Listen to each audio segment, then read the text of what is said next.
Hello everyone, आजाद JPSC academy के आपके इस बृहत यूट्यूब चैनल पर मैं आप सभी का हार्दिक स्वागत करता हूं। जोहार। आइए आज हम लोग देखेंगे इंडियन पॉलिटी के तहत जो कि आपके जीएस पेपर 1 में पूछा जाता है। अब ये कहां कहां काम करेगा, किसी भी परीक्षा की तैयारी कर रहे अभ्यर्थी हो, यूपीएससी से लेके एक नीचे लेवल तक, उसमें सब में काम करेगा। फर्क सिर्फ यही रहेगा स्टैंडर्ड का। ठीक, तो मैं ये जेपीएससी जैसे सीजीएल या जो भी एग्जाम्स है उनको ध्यान में रख के ये वीडियो बना रहा हूं और इसको आपको बहुत अच्छे से देखना है।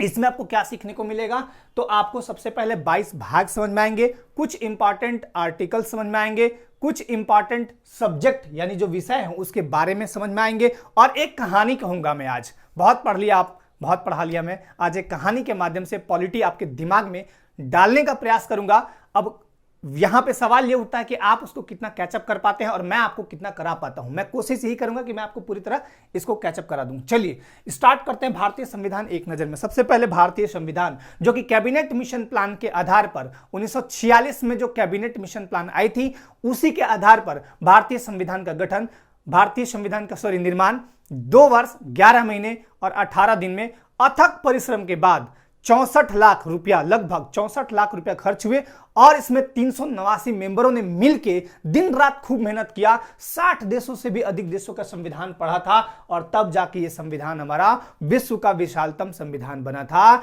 एक लुसेंट बुक या एक और टाटा मैगरा हिल की बोलूं या मैं एम लक्ष्मीकांत की बोलूं, वो पढ़ने में आपके हालत खराब हो जाते हैं। सोचिए कि 389 मेंबर ने कितनी मेहनत की होगी। हम संविधान निर्माताओं को, संविधान निर्मात्रियों को, भीमराव अंबेडकर, महात्मा गांधी, जवाहरलाल नेहरू, राजेंद्र प्रसाद और भी बहुत लोग हैं, कभी कभी गालियां भी दे देते हैं कि ये ऐसा होता तो वैसा होता। ये गलत सोचते हैं आप। उनके बारे में बायोग्राफी पढ़िए, उनके थॉट्स को पढ़िए, आपको समझ में आ जाएंगे कि भारतीय संविधान जिस आज अधिकार के साथ आप कोई भी काम करते हैं, जिस अधिकार के साथ आज आप कोर्ट के दरवाजे तक जाते हैं और आप अपने हक की लड़ाई खुद लड़ पाते हैं, मीडिया के थ्रू या फिर सरकार के अगेंस्ट जाके जैसे भी लड़ते हैं, वो आपको संविधान ही अधिकार देता है। तो चलिए कहानी के माध्यम से स्टार्ट करते हैं। सबसे पहले हुआ यूं था, एक बार की बात है, ऐसा कुछ नहीं था। हुआ यूं कि भारत जो था पहले अंग्रेजों के अधीन था। अंग्रेज यहाँ पे 1600 ईस्वी में आए, मतलब ब्रिटिश ईस्ट इंडिया कंपनी आई और यहाँ पे उनका आधिपत्य होते गया। पहले वो यहाँ व्यापार करने आई थी, अगर व्यापार करने नहीं आती तो 350 साल, माफ कीजिएगा, 1600 से लेके पहली लड़ाई जो लड़ी गई थी 1757 में लड़ी गई थी, प्लासी का युद्ध। मतलब लगभग 157 साल वो झक नहीं मार रहे थे, बैठ के मक्खी नहीं मार रहे थे। वो यहां उपनिवेश करने आए थे, व्यापार करने आए थे, यहाँ पे रूल करने या झगड़ा झंझट करने नहीं आए थे। आए थे हरिभजन को ओटन लगे कपास, आए थे कुछ करने, कर कुछ और रहे हैं। वही हाल अंग्रेजों का था। आए थे व्यापार करने, देखे कि 2 राजा यहां लड़ रहे हैं, लड़ा दो और यहां पे हक जमा लो। ये हुआ था भारत। अब देखिए, जब भारत आजाद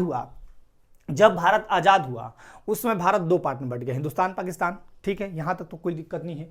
उसके बाद भारतीय संविधान का मैंने शॉर्ट में ब्रीफली बताया कि निर्माण हुआ है ना, 2 वर्ष 11 महीने 18 दिन लगे भारतीय संविधान को बनने में। भारतीय संविधान जिस समय बना था उस समय टोटल इसमें आर्टिकल्स जो थे, सबसे पहले 2-3 बात मैं बता देता हूं। आर्टिकल्स, शेड्यूल और पार्ट, है ना। आर्टिकल है 395 और शेड्यूल थे अनुसूचियां यानी 8 और भाग थे 22। वर्तमान टाइम में अगर देखें तो ये लगभग हम ऐसा बोले 470 के आसपास, 465 प्लस 68 प्लस 70 हो चुका है। शेड्यूल की बात करें तो वो है 12 और भाग है 25। तो ये अभी वर्तमान टाइम का है ना। किसी एग्जाम में, पीएससी वाले एग्जाम में पूछा था कि वर्तमान टाइम में अनुच्छेदों की संख्या कितनी है, तो आपको हमेशा अप टू डेट रहना पड़ता है। तो ये जिस समय संविधान बना था उस समय कुछ ऐसी स्थितियां थी। अब समझते हैं तीनों चीज कि आर्टिकल क्या होता है और शेड्यूल क्या होता है, पार्ट क्या होता है। भारतीय संविधान, समझ लीजिए एक चीज, जैसे यहां पर एक एग्जाम्पल लेता हूं मैं। ये मान लीजिए कोई एक किताब है, एक पुस्तक है, यह है भारतीय संविधान। भारतीय संविधान मतलब एक पुस्तक और इसके अंदर जो चैप्टर हैं, जैसे मान लिया यहां पे लिखा है भारत का संवैधानिक इतिहास, एक चैप्टर ये हुआ, उद्देशिका एवं नागरिकता, एक चैप्टर। तो जो चैप्टर हैं वो है भाग। तो भाग कितने हैं? 22। अब आते हैं आर्टिकल। इसमें एक एक नियम जो लिखा हुआ है वो है आर्टिकल यानी अनुच्छेद, यानी एक नियमों की व्याख्या करता है एक आर्टिकल। ठीक, जैसे आर्टिकल 1 कहता है India that is Bharat shall be union of the state, अर्थात इंडिया अर्थात भारत राज्यों का संघ है, ठीक है, हो गया। अनुसूची है किसी विशेष चीज को दिखाना, किसी विशेष चीज को एक जगह, मतलब एक पार्ट में, पार्ट बोल रहा हूं मैं, मतलब एक जगह पे, मतलब एक स्टोर करके रखना। जैसे अनुसूची में क्या दिखाया जाता है, 12 अनुसूचियां हैं, उनमें कुछ प्रावधान किए गए, कुछ नियम कानून बताए गए, किसी चीज के बारे में पर्टिकुलर बताया गया है, वो है अनुसूचियां। अब समझिए पहले ये कि कहानी पे चलते हैं, ये तो खैर बात बताने वाली थी। तो भारतीय जो संविधान जब बन गया, हम लोग आजाद हो गए, है ना, हिंदुस्तान पाकिस्तान, एक भाई हिंदुस्तान में, एक भाई पाकिस्तान में। जैसे कभी आर्मी के दौड़ में देखिएगा, ऑफिसर्स को छोड़ के जो टेक्निकल नॉन टेक्निकल पोस्ट पे जो भर्तियां होती है, रैलियां होती है, जो दौड़ होते हैं, उसमें देखिएगा कि एक रस्सी है, जैसे मान लिया जाए ये रस्सी है, रस्सी की एक तरफ पैर, एक पैर एक तरफ और दूसरा पैर दूसरी तरफ, तो पता ही नहीं चलेगा कि तुम पास हो कि फेल हो, ठीक है, पता ही नहीं चलेगा। ठीक उसी तरह जब भारत आजाद हुआ था तो पता ही नहीं कि हम किधर हैं, हिंदुस्तान में हैं कि पाकिस्तान में हैं। तो ये किया गया, हमको दिया गया, सबसे पहले तो बताया गया भाग एक। भाग एक में क्या कहा गया, संघ और उसका राज्य क्षेत्र, संघ और उसका राज्य क्षेत्र, संघ और उसका राज्य क्षेत्र, जिसका उल्लेख है 1 से 4 में, आर्टिकल 1 से 4, ठीक है। यहां पे बताया गया कि भारत कितना लंबा है, कितना बड़ा है, और उसका राज्य का क्षेत्र कितना कितना दूर में फैला हुआ है। 1 सेकेंड, ओके। अब देखिएगा दूसरा, हम लोग को नागरिकता मिला, कौन दिया, भारतीय संविधान। हम भारत के लोग, भारत को संपूर्ण प्रभुत्व संपन्न बनाने के लिए, अब देखिए यहां पे क्या किया, हम भारत के लोग, बनाए तो हम ही हैं। इसको यूं समझ लीजिए जैसे हम लोग रहते हैं गांव में या शहर में, नगर, शहर, महानगर, जो भी कह लीजिए, इसके ऊपर क्या होता है, गांव के ठीक ऊपर क्या होगा, ग्राम पंचायत होगा, मतलब कई गांवों को मिला दीजिए, ग्राम पंचायत बनेगा। ग्राम पंचायत के ऊपर होगा ब्लॉक, ब्लॉक के ऊपर होगा अनुमंडल, अनुमंडल के ऊपर होगा जिला, मैं यहां शॉर्ट में लिख रहा हूं, जिला के ऊपर होगा आपका, हाँ, जिला के ऊपर होगा प्रमंडल, ठीक है, प्रमंडल के ऊपर होगा आपका राज्य, राज्य के ऊपर होगा देश, देश के ऊपर होगा महादेश। यही होता है, इसके अलावा तो कुछ नहीं बचा हुआ।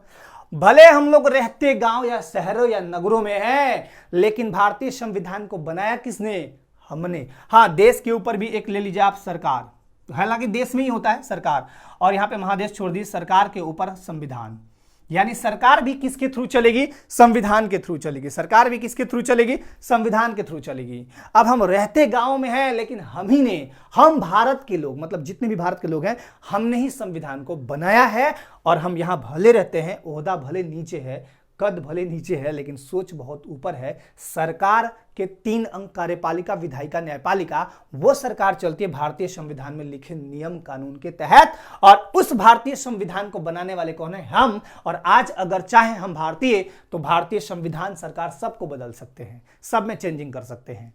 हम बोल रहे हैं, हम मतलब मैं नहीं, हम मतलब बहुवचन, मतलब सारे भारतीय, ठीक है। चलिए, ये तो बात हो गई। तो यहां पे दिक्कत क्या हुआ, जब हमारा देश आजाद हुआ तो हम लोग को बता दिया गया कि 28 राज्य हैं। उस समय तो हालांकि बहुत रियासत में बटे हुए थे, बहुत तरह की बातें थी। तो चलिए मैं अभी कर लेता हूं, 28 राज्य और 8 यूटी हैं, यूनियन टेरिटरी। उसके बाद आता है नागरिकता। नागरिकता क्यों दिया गया, नागरिकता 1955 भारतीय नागरिकता अधिनियम जो है वो 1955 हमें बताता है कि 5 आधार पर नागरिकता आपको मिलती है। तो हमें उसके आधार पे पता चलता है कि हम भारत में हैं, न कि पाकिस्तान में। तो नागरिकता मिला, तो हम लोग नागरिकता जैसे ही मिला हम लोग हो गए खुश। जैसे ही आपको कुछ भी चीज मिलता है तो आप खुश होते हैं। तो नागरिकता मिला, हम लोग हो गए खुश। अब चाहिए था कि नागरिकता तो मिल गया, फिर हमको मिला फंडामेंटल राइट्स। इसका उल्लेख कहां है, तो भाग 3 में 12 से 35, अनुच्छेद 12 से 35। अब देखिएगा, फंडामेंटल राइट्स मिला, मतलब मूल अधिकार शुरू में थे 7, लेकिन एक अधिकार उसमें संपत्ति का अधिकार था, जिसे हटा दिया गया। संपत्ति का अधिकार 44वां संविधान संशोधन 1978 द्वारा हटा के अनुच्छेद 300 के क खंड में रखा गया। एक चीज और समझ लीजिए, जैसा मान लीजिए लिखा हुआ है आर्टिकल 19 का क, तो ये क्या है, ये तो आर्टिकल है, यानी अनुच्छेद एक विशेष नियम को बताता है, लेकिन ये क्या है, तो इसको बोलते हैं क्लोज, यानी खंड, ठीक। लेकिन इसमें भी अगर हम ऐसे कर दें, मान लीजिए सपोज 19 का 1 का क, तो 19 का खंड 1 का खंड क, यानी हम 19 का उपखंड बोल सकते हैं क। ये होता है क्लोज, ये होता है सब क्लोज, मतलब इसी के अंदर एक और नियम और इसके भी अंदर एक और नियम। ठीक, ये भी चीजें याद रखिएगा।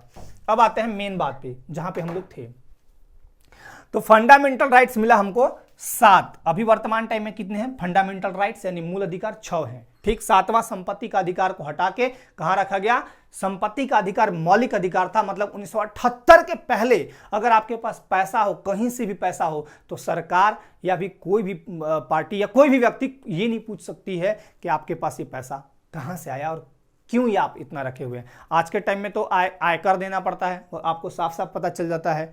अगर बहुत ज़्यादा घूस लिए या कहीं और से पैसा आया तो फिर वो सीबीआई का छापा और पता नहीं कौन कौन छापा पड़ने लगता है। ठीक है ना, ये ध्यान दीजिएगा। तो हमको मूल अधिकार से क्या हुआ देखिएगा। मूल अधिकार हमको मजबूत किया। कैसे मजबूत किया? जैसे कोई एक सरकारी कर्मचारी है, अब यूं समझिए कि जैसे मान लीजिए किसी व्यक्ति को बनाना है जाति प्रमाण पत्र, वो जाता है मान लीजिए कर्मचारी के पास। जाहिर सी बात है कर्मचारी जानता है, उसको जाएगा, कर्मचारी बोलेगा 500 लेंगे, है ना। तो कर्मचारी पर वो फंडामेंटल राइट्स का उपयोग करते हुए ये कहेगा कि आप अपने कर्तव्यों का निर्वहन नहीं कर रहे हैं और उसके खिलाफ हाई कोर्ट में या सुप्रीम कोर्ट में अपने अधिकारों की हनन को बचाने के लिए जा सकता है। अब देखिए, मतलब एक छोटा सा एग्जांपल दिया हूं, ये तो बहुत नॉर्मल बात है, बड़ी बड़े बातों को लेके जाते हैं हम लोग high court supreme court. Fundamental rights में एक राइट्स दिया गया है आर्टिकल 32, संवैधानिक उपचारों का अधिकार। वही कहता है 5 प्रकार के रिट जारी किया जा सकता है। ठीक, अगर कोई पदाधिकारी काम नहीं कर रहा था, तुरंत धमकी दे देना है कि फंडामेंटल राइट्स निकालते हैं हम, आप मेरा साइन कर रहे हैं कि नहीं पेपर पे, जाति प्रमाण पत्र पे, फटाफट साइन करेगा। तब सरकारी कर्मचारी के जितने भी सरकारी महकमे के लोग थे वो सोचे कि तब तो यार पब्लिक एकदम बहुत हाई पे चली जाएगी, फिर हमारा प्रशासन डाउन हो जाएगा। तब उन्होंने सोचा कि नहीं, खाली अधिकार देने से ये लोग बहुत ज्यादा मजबूत हो जाएगा, इन पे एक ड्यूटी डाल दो। जैसे आज के डेट में आपको मैं खाली केवल ज्यादा से ज्यादा अधिकार दे दूं तो आप लोग बहुत ज्यादा नाजायज फायदा उठाइएगा उसका। और मूल अधिकार जब मिला तो हम लोग बहुत ज्यादा खुश थे और हम लोग मूल अधिकार मिले तो मजबूत हो गए। क्या था, पहले जब अंग्रेज रूल करते थे तो हमको नियम कानून पता ही नहीं था, कुछ भी नहीं था, तो हम लोग बहुत कमजोर थे। जैसे ही भारत पाकिस्तान का बंटवारा होता है, उसके बाद नागरिकता मिलती है, तो चलो एक भाई, नागरिकता से क्या होता है कि आप उस राज्य में वोट कर सकते हैं, चुनाव लड़ सकते हैं और राज्य सरकार या केंद्र सरकार द्वारा दी जाने वाली जितनी भी सुविधाएं हैं वो आप ले सकते हैं। नागरिक नहीं रहेगा तो नहीं होगा। ठीक, तो नागरिकता मिला तो हम लोग खुश थे। ठीक, नागरिकता मिला तो हम लोग खुश थे। भाग 2 में इसका उल्लेख है, भाग 3 में मूल अधिकार। नागरिकता कहां से लिया गया? एकल नागरिकता है हमारे यहां, ब्रिटेन से लिया गया। मूल अधिकार मजबूत करता है। आज के टाइम में सबसे मजबूत अगर कंट्री देखा जाए एक तरह से तो अमेरिका। तो अमेरिका से हम लोग लिए मूल अधिकार, मतलब मजबूती दिया अमेरिका से। अब मजबूत, अगर कोई भी चीज मजबूत है तो मजबूत से ही लीजिएगा ना। अगर आप बहुत मजबूत है तो कमजोर से तो आप हेल्प ले नहीं सकते हैं, तो मजबूत वाला मजबूत याद रखिएगा।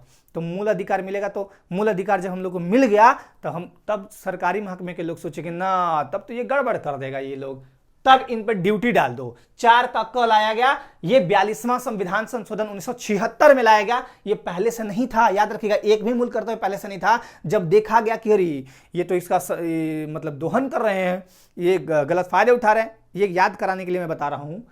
तो मूल कर्तव्य यानी फंडामेंटल ड्यूटीज लाए गए और फंडामेंटल ड्यूटीज कहां है? 51 क में। सरदार स्वर्ण सिंह समिति की संस्तुतियों के आधार पर इसे लाया गया और इसको ऐड किया गया। मूल कर्तव्य 10 शुरू में आए, उसके बाद 11वां जुड़ा। 6 से 14 वर्ष के बच्चों को माता पिता या विभाग उसको मतलब शिक्षा देंगे। ठीक, 2002 में जैसे ही फंडामेंटल ड्यूटीज मिला। अब कर्तव्य क्या करता है? किसी भी इंसान को मजबूर करता है। जैसे आज के टाइम आप बिल्कुल फ्री हैं, स्टूडेंट हैं, आपकी ड्यूटी है पढ़ना, तो आप कहीं ना कहीं मजबूर भी हैं। मन कर रहा है मूवी देखने का लेकिन डर से पढ़ने बैठे हुए हैं। जैसे ही आप सरकारी नौकरी में जाइएगा, आपकी मजबूरी है, बीमार हैं या कुछ भी, आपको ड्यूटी जाना ही जाना है, तो आपकी मजबूरी। अधिकार क्या करता है? किसी भी व्यक्ति को मजबूत करता है। ड्यूटी क्या करता है? किसी भी व्यक्ति को कमजोर करता है। सॉरी, एक चीज छूट गया, मैं बताना भूल गया, भाग 4 छूट गया। जब मूल अधिकार मिला तो हम लोग खुश थे। उसके बाद और खुश कब मिला? राज्य को लोक कल्याणकारी बना दो, मतलब राज्य में जितने भी लोग रहते हैं उनको उनके कल्याण के लिए दुनिया भर की चीजें ला दो। वो करता है डीपीएसपी, भाग 4, directive principles of state policy, यानी राज्य के नीति निर्देशक तत्व, जिसका उल्लेख है 36 से 51 में। और ये हमें क्या दिया? राज्य में जो लोग रह रहे हैं उसको मजबूती प्रदान किया। अगर राज्य के लिए कल्याण की बात की जाए तो राज्य में कौन रहता है? हम ही लोग रहते हैं, है ना। जैसे एक झारखंड राज्य है, यहाँ की आबादी कितनी? 3,29,88,134। तो इन सब के कल्याण की बात की जाएगी, ठीक। तो ये मिला तो हम लोग और खुश हो गए। लेकिन जब देखा लोग कि नहीं ये लोग तो बहुत ज्यादा खुश है, अधिकारों का दोहन करेगा, तब इन्होंने फंडामेंटल ड्यूटीज लाया। कहां से लिया गया? जब फंडामेंटल ड्यूटी, ये तो डीपीएसपी बार बार पूछा जाता है भाग 4 में, ये आयरलैंड से लिया गया। कहां से लिया गया? आयरलैंड से। जब हमें ड्यूटी मिला तो हम लोग क्या हो गए? रूस गए। रूसना मतलब मुंह फुलाना, मुंह फुलाना मतलब दुखी होना। क्यों? ड्यूटी दे दी आप, संविधान का आदर कीजिए, महात्मा गांधी को खूब गाली दीजिए, अम्बेडकर जी को खूब गाली दीजिए। नहीं, राष्ट्र के जो भी लीडर्स हैं उनको अपने हृदय में संजोए रखिए। सरकारी और सार्वजनिक संपत्तियों को सुरक्षित रखें। बताइए, ट्रेन में जा रहे हैं, पता चला कि एक फैन है, उखाड़ के ले आए, सबसे बढ़िया घर में सुरक्षित रहेगा, ऐसा नहीं है। फंडामेंटल ड्यूटीज जो है वो हमें बहुत कुछ सिखाता है। राष्ट्रीय ध्वज का सम्मान करना है, अपमान नहीं करना है ना। तो ये बहुत सारी बातें उसमें। तो कर्तव्य कहीं ना कहीं हमें नाखुश कर दिया, तो हम लोग रूस गए। रूसना मतलब उदास होना। रूस से लिया गया है मूल कर्तव्य। उसके बाद आता है भाग 5 में संघ। अब आते हैं, अब मेन कहानी यहां से स्टार्ट होता है, और इसको पूरा मैं कोशिश करूंगा कि आज पूरा कहानी आपको कह के खत्म कर दूं और आप चीजों को समझ लीजिएगा। देखिए, एक चीज समझ लीजिए, ऐसा नहीं कि ये पूरा हम डिटेलिंग में जा रहे हैं, एक शॉर्ट ट्रेलर टाइप का समझिए, ताकि आपके दिमाग में वो चीजें आ जाएं। फिर पॉलिटी पढ़ने का मजा ही कुछ और है। बढ़िया से देखिएगा। संघ और उसका राज्य क्षेत्र भाग 1। भाग 2 में नागरिकता। पहले हम लोग अपने देश का देखें कि कितना एरिया है, कितना मतलब राज्य क्षेत्र है। उसके बाद हम लोग को नागरिकता मिला, क्योंकि हम लोग कहाँ के हैं पता कैसे चलेगा। उसके बाद हम लोग को मूल अधिकार दिया गया। मूल अधिकार क्यों दिया गया? अंग्रेज आते थे तो पहले हम लोग दादाजी से पूछते थे कि अंग्रेज से लड़े कि नहीं लड़े। अब फंडामेंटल राइट्स है, अब कैसे तुरंत अपने आप के पास राइट है, लड़ सकते हैं। उसके बाद हम लोग को डीपीएस भी दिया, राज्य को लोक कल्याणकारी राज्य में बहुत तरह की व्यवस्थाएं दीजिए भाई। उसके बाद हम लोग को ज़्यादा देखे कि ज़्यादा ये लोग बढ़ रहा है तो मूल कर्तव्य दे दिए, हम लोग रूस गए। उसके बाद आते हैं संघ में। अब सवाल ये उठता है कि इतने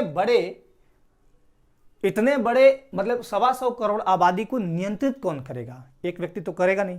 तो नियंत्रण करने के लिए संघ में 3 चीजों का व्यवस्था मेनली किया गया, बाकी चीज तो है ही। सरकार का व्यवस्था किया गया। सरकार के 3 अंग, कार्यपालिका, विधायिका, न्यायपालिका। विधायिका का काम होता है कानून को बनाना, कार्यपालिका का काम होता है कानून को इंप्लीमेंट कराना, और न्यायपालिका का काम है न्याय करना और दंड देना। पुलिस का काम कभी भी न्याय और दंड नहीं होता है। पुलिस का काम केवल इतना होता है कि अपराधी को पकड़ के जज के समक्ष प्रस्तुत करना, और इसके अलावा पुलिस का इसमें काम नहीं होता है कि वह मतलब अमुक व्यक्ति से ये स्टेटमेंट लिखवा ले कि तुमने ये अपराध किया ही है। नहीं करता है वो, ठीक। वो कल पूछताछ करता है, बाकी फर्दर मतलब आगे की कार्रवाई के लिए बस। नहीं तो काम न्याय देने का काम किसका है? जस्टिस का, यानी मतलब न्यायपालिका का। तो यहां हम लोग देखेंगे तीनों चीज। अब तीनों चीज में सबसे देश का जो मुखिया होगा, मतलब पूरे 125 करोड़ आबादी पर कंट्रोल करने का संवैधानिक जो मतलब संवैधानिक जो प्रभार दिया जाएगा संवैधानिक रूप से, वो दिया जाएगा दादाजी को, यानी प्रेसिडेंट को। अब प्रेसिडेंट, अब देखिए यहां पे कहानी थोड़ा सा स्टार्ट होता है। प्रेसिडेंट, अब आते हैं प्रेसिडेंट के लिए क्या होना चाहिए? सबसे पहले 35 वर्ष उम्र होनी चाहिए, भारत का नागरिक होना चाहिए, विदेश का व्यक्ति प्रेसिडेंट तो बनेगा नहीं, उसके बाद लाभ के पद पर ना हो, बहुत सारी क्राइटेरिया हैं। चलिए, तो प्रेसिडेंट का इलेक्शन हुआ, प्रेसिडेंट जीत गए। इसमें बहुत लंबा कहानी है, प्रेसिडेंट का तो एक अलग ही टॉपिक है। तो जीते, उसके बाद प्रेसिडेंट के जीतने के बाद सब लोग जो भी मतलब विधायक थे, जो सांसद थे, वो सब बोले कि चलिए पार्टी दीजिए, क्योंकि प्रेसिडेंट में तीनों भाग लेते हैं, लोकसभा, राज्यसभा, विधानसभा के सभी के निर्वाचित सदस्य, मनोनीत नहीं, निर्वाचित सदस्य। तो सब लोग बोले कि चलिए पार्टी दीजिए, हम लोग जिताए हैं। तो ये फर्स्ट क्लास 5 स्टार होटल में प्रेसिडेंट और बाकी जो विधायक हैं वो सारे पहुंचे। तो वहां पे पार्टी चल रही थी। पार्टी में ये बोला गया कि ऑर्डर दो भाई। तो प्रेसिडेंट महोदय बोले कि ऑर्डर दे दीजिए, जो जो देना है। ऑर्डर दिया गया। अब प्रेसिडेंट, देखिए आपका जॉब जब लगता है तो जॉब के बारे में 100% डिटेलिंग पहले से आपको नहीं पता होता है कि जॉब में क्या पहनना है, कैसे खाना है, कहाँ रहना है, सब कुछ तो पता नहीं। आज तो यूट्यूब का दुनिया आ गया है कि इतना पता कर भी लेते हैं, पहले के टाइम में इतना पता होता भी नहीं था किसी को। खैर, तो प्रेसिडेंट पूछते हैं कि भाई मेरा वर्क नहीं, पेमेंट कितना है? तो सब लोग बोला 5 लाख। नहीं, इससे तो अच्छा कंपनी ही हमको दे देती 5 लाख। चलिए कोई बात नहीं। तो इन्होंने बोला कि वर्क, तो पूरे देश के संवैधानिक प्रमुख हैं आप, पूरे देश में कोई भी विपत्ति, संकट, आपदा कुछ भी आती है, आपका ही नाम लिया जाएगा। ये बोले कि मेरा उम्र थोड़ा ज्यादा है, बीपी, शुगर, हाइपर सब कुछ है, और आप मेरे ऊपर देश का पूरा इतना जिम्मेवारी थोप रहे हैं और पेमेंट मात्र 5 लाख, ना हम नौकरी नहीं करेंगे। वो उठ के जाने लगे, सब लोग मनाए, बोले अरे आइए तो समझिए तो पहले। उन्होंने बोला अब क्या किया जाए, तो उन्होंने बोला कि देखिए आपका पेंशन भी है 9 लाख प्रति वर्ष, 9 लाख प्रति वर्ष पेंशन भी है, सॉरी 9 लाख, हाँ 9 लाख प्रति वर्ष, 1.5 लाख मेरे ख्याल से है पेंशन उनका, 9 लाख, ठीक है, हाँ 9 लाख प्रति वर्ष, सॉरी सॉरी सॉरी दिमाग में नहीं आ रहा था, 9 लाख प्रति वर्ष, तो 9 लाख पेंशन 1 साल में है। तो उन्होंने बोला कि 9 लाख पेंशन है, अच्छी बात है, सैलरी हो गया 5 लाख, हम अपनी पत्नी को कहाँ रखेंगे? सबने बोला राष्ट्रपति हाउस है आपको रखने के लिए, फ्री आवास, फ्री टेलीफोन, फ्री टीवी, सब कुछ फ्री है, आप बस आपको काम करना है, सब फ्री है। तब बोलते हैं अरे यार ये बताओ, आप लोग इतने लोग हो, पार्टी कर रहे हो, एक व्यक्ति के ऊपर मतलब बच्चे की जान ले रहे हैं आप। तब सबने कहा कि आपकी सहायता और सलाह देने के लिए मंत्री परिषद होगी जिसका हेड प्रधानमंत्री होंगे। ओ तब तो ठीक है, चलो भाई पार्टी ऐड।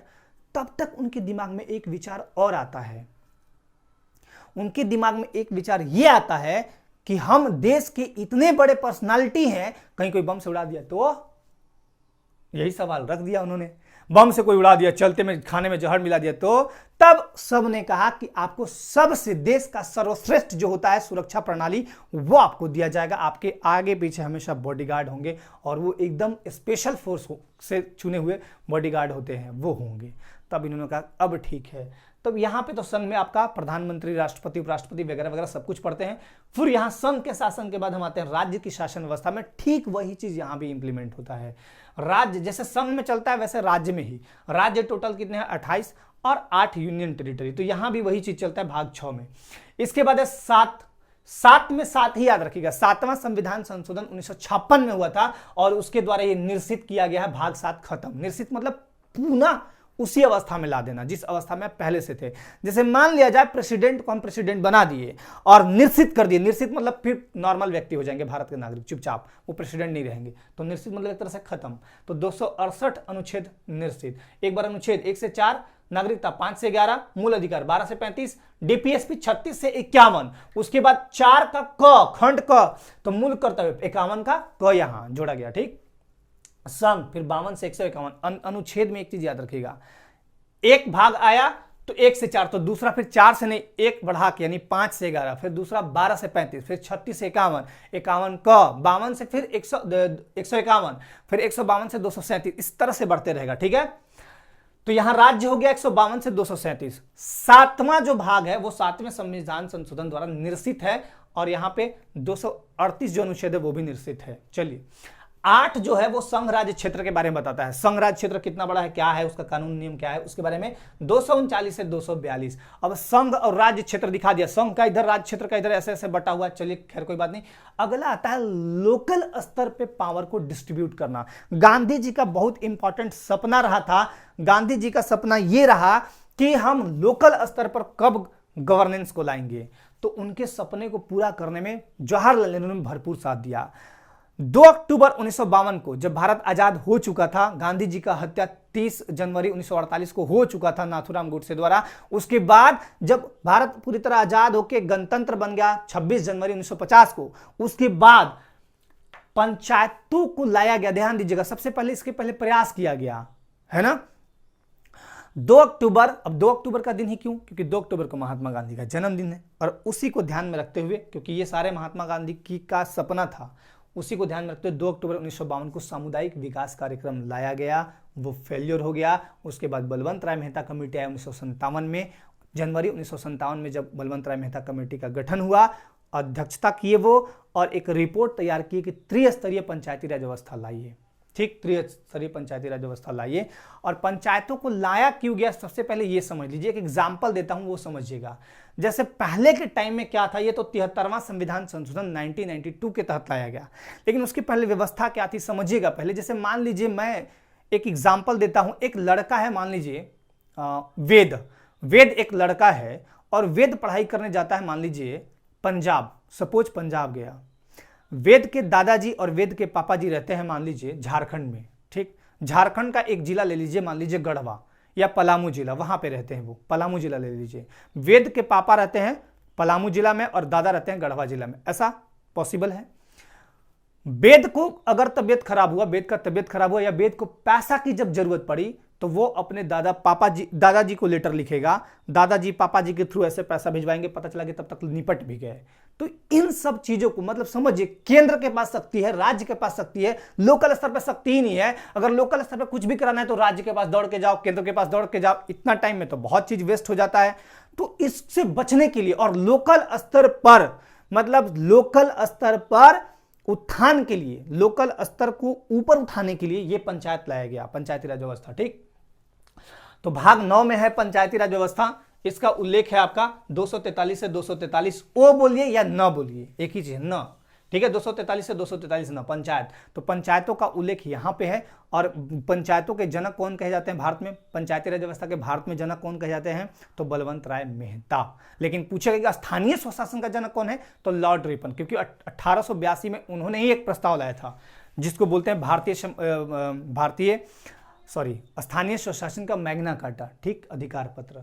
तो पंचायत यहां पे लाया गया, लोकल स्तर पे हम लोग एकदम मजबूत है। आज के डेट में देखिए आप, अगर वेद को आज के डेट में पैसा की जरूरत है तो घर में उसके पास खुद का पावर आ गया, उसको किसी से मांगने की जरूरत नहीं है। कहने का मतलब कि वेद था एक गांव, उसके पापा जी थे राज्य और उसके दादाजी थे देश। अब समझिए, देश के पास पावर पहले से था, राज्य के पास पावर पहले से था, लेकिन वेद के पास पावर इसलिए नहीं था क्योंकि वो तो पढ़ रहा था। अब आइए, यही चीज यहां इंप्लीमेंट होता है। पंचायतों को जैसे ही 73वां संविधान संशोधन 1992 के द्वारा जैसे ही अधिकार दिया गया और 24 अप्रैल 1993, ये डेट जरूर याद रखिएगा, पंचायती राज दिवस, 24 अप्रैल को पंचायती राज दिवस मनाया जाता है। 24 अप्रैल 1993 को जब इसको मंजूरी पूरी तरह मिली, इंप्लीमेंट हुआ, वो दिन बहुत सुनहरा दिन था गांव, मतलब लोकल स्तर के लिए। आज देखिए, आपको गांव में अगर कोई बिजली का कोई गड़बड़ी हुआ या सड़क का कोई गड़बड़ी हुआ या गांव में छोटे मोटे तालाब बनवाने, मुखिया के पास जाइए, मुखिया आपके घर से महज 100, 200 या 500 मीटर की दूरी पे ही रहते हैं। सुबह शाम गए, चाय वाय पी के अपना आराम से काम निपटा के, चाय वाय पीते हुए मुखिया को पकड़ के लाए कि देखिए यहाँ ये नहीं हो रहा, तुरंत हो जाएगा। ऐसा तो नहीं है कि आपको केंद्र के पास, राज्य के पास दौड़ते रहना है, ठीक। तो लोकल स्तर पे यहां भी आ गए। नगर पालिकाएं भी वही चीज है, शहरों के लिए हैं, नगरों के लिए हैं। 9 का क ये जोड़ा गया था बाद में, ठीक है। नगर पालिकाएं, इसका उल्लेख है 243 पी या त बोलिए से लेके 243 जेडजी या य छ तक। ये आपको हिंदी इंग्लिश दोनों लिख दिया है, ठीक है। 9 का ख सहकारी समितियां, कुछ समितियां हैं। 243 जेड एच से लेके यानी य ज से लेके 243 जेड टी यानी य न तक, ठीक। यहां तक आपको पूरा कंप्लीट याद होना चाहिए, 1 से लेके 9 का तक, बहुत ही इंपॉर्टेंट, ये बहुत ही इंपॉर्टेंट है। 1 से लेके 9 का तक बहुत ही इंपॉर्टेंट है, याद आपको होना ही चाहिए, क्योंकि ये बहुत सबसे ज्यादा क्वेश्चन तो इधर ही से पूछे जाते हैं। और कुछ मैं बता देता हूं, जैसे राजभाषा, बहुत ही इंपॉर्टेंट, राजभाषा। उसके बाद आपका राजभाषा के अतिरिक्त क्या है, आपात उपबंध, उसके बाद संविधान संशोधन, निर्वाचन, है ना। फिर यहां पे ले लीजिए संघ राज्यों के अधीन सेवाएं, है ना, ये जैसे यूपीएससी, जेपीएससी। तो ये सारे बहुत ही इंपॉर्टेंट है। बाकी तो आप नहीं भी याद है तो चलिए कोई बात नहीं, चलता है। अब आते हैं एक बार फिर से, यहां 9 का ख सहकारी समिति, यहां तक हो गया था। उसके बाद अब भारत देश में देखा गया कि भाई अनुसूचित और जनजातीय क्षेत्र कौन कौन से हैं, है ना। भाग 10 यही है झारखंड में आपको पढ़ना, 5वीं अनुसूची, भाग 10 5वीं अनुसूची यही है, अनुसूचित और जनजातीय क्षेत्रों के बारे में बताता है, जो आज 13 जिले और 3 और भी हैं, प्रखंड लेके, है ना। जैसे गढ़वा का भंडरिया प्रखंड है, यहाँ आपका सतबरवा का रबदी और एक बकोइया है ना। तो ये है, और एक आपका उधर गोड्डा का है कोई। तो 3 ये और 13 जिले, 13 जिलों में आपको अगर देखना हो तो कौन सा देखेंगे, चुपचाप छोड़ दीजिए पलामू गढ़वा लाते, पलामू गढ़वा ये दो छोड़ दीजिए, ऊपर का जितना भी जिला है वहाँ ये देवघर तक वो छोड़ दीजिए, बाकी इधर का टोटली आपका आ जाता है। मैं कभी मैप में दिखा दूंगा कि अनुसूचित जिले कौन है और गैर अनुसूचित जिले कौन है।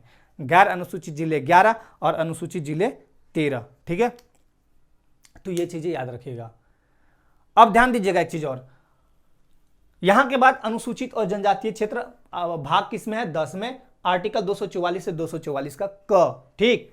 अब आते हैं भाग 11, संघ और राज्यों के बीच संबंध। अब संघ राज्य के बीच संबंध खराब नहीं होना चाहिए। ऐसा नहीं कि झारखंड के मुख्यमंत्री, बिहार के मुख्यमंत्री, एमपी के मुख्यमंत्री कुछ और कह रहे हैं और केंद्र कुछ और कर रहा है, ऐसा भी नहीं। मेल जोल से सब कुछ काम करेंगे तो इनके बीच संबंध 11वां में बताया गया है। और 11 ऐसे भी याद रखिएगा, 1-1 दोनों बराबर, 1-1, इसमें कोई आर्टिकल देख लीजिए बराबर नहीं होगा, सब उल्टा पुल्टा। एक और 22 बराबर है, बाकी कोई बराबर नहीं होगा, सब उल्टे पुल्टे हैं। 1-1, 22 में तो आपका लास्ट हो जाता है, लेकिन 1-1 याद रखिएगा, दोनों बराबर हैं। तो दोनों बराबरी कहा कि राज्य और केंद्र के बीच बढ़िया संबंध है, अच्छा संबंध है। 245 से 263 इधर वाला याद हो गया। एक बार याद करा देता हूं, भाग 1 में क्या कहा गया, सबसे पहले ट्रिक से याद कीजिएगा। भाग 1 में कहा गया कि आपका जितना संघ और राज्य का क्षेत्र है, मतलब 32,87,263 वर्ग किलोमीटर में जो फैला हुआ एरिया है, उसके बारे में वर्णन करता है। 28 राज्य, 8 यूटी, ठीक, 1 से 4, भाग 1।